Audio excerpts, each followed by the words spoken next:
بل هو حد شامل له ولكل لسان وهو ضربان.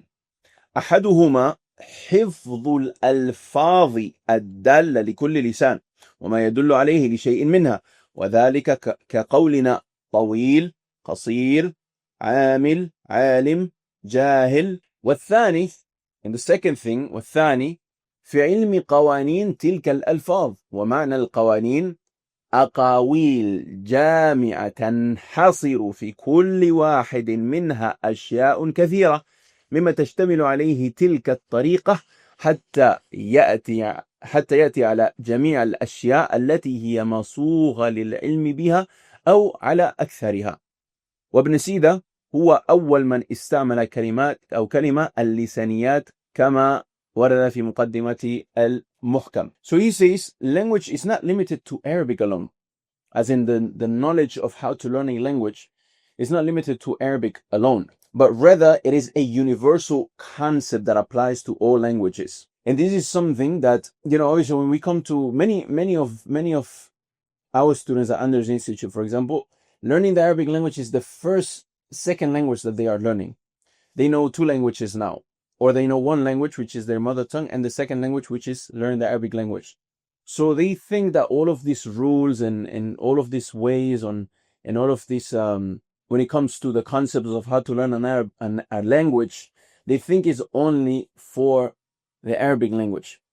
But Ibn Sina here, he clearly says language, as in, linguistics, how to learn a language, is not limited to Arabic alone.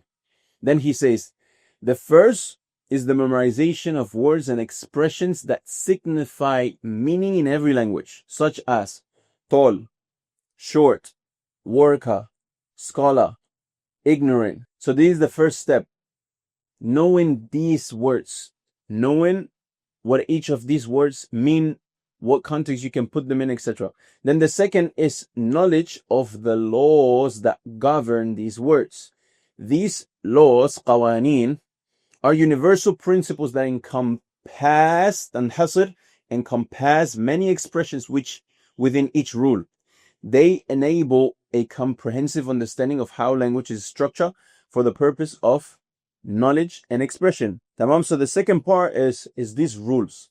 What is a mubtada? What is a khabar? What is a maf'ul bihi? What is mabni lil majhul? What is al munada?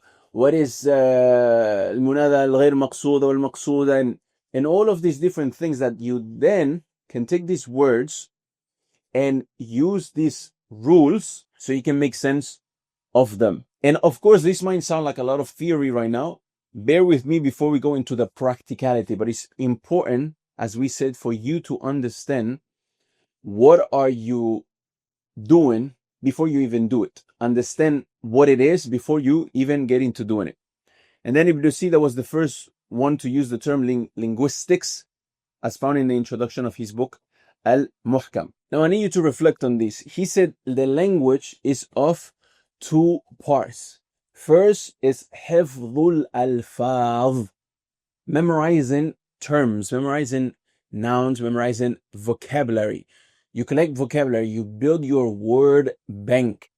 Then part two is al-qawaneen, the rules that govern those words. But what do most people do? They walk into Arabic and they start with the actual qawaneen, the actual principles, the actual rules, as if that is the whole language. So they spend months on grammar terms and they still can speak. And I've seen people who have graduated from known marakis, known centers in Egypt that are known for being grammar heavy. And at the end of it, they still cannot speak or maintain a regular conversation. They can do a lot of breaking sentences in a paper, but they cannot speak. So what happens is that their heart breaks because it feels like nothing is moving, and that's when they quit. The correct path is build vocabulary and use it first. Then let grammar come in as a tool that organizes and sharpens what you already have. And that leads me to quote number 2 to prove this thing that I'm saying, and that further explains what Al-Imam Ibn Sina, Al-Imam in the Arabic language, said. And this quote is from the book of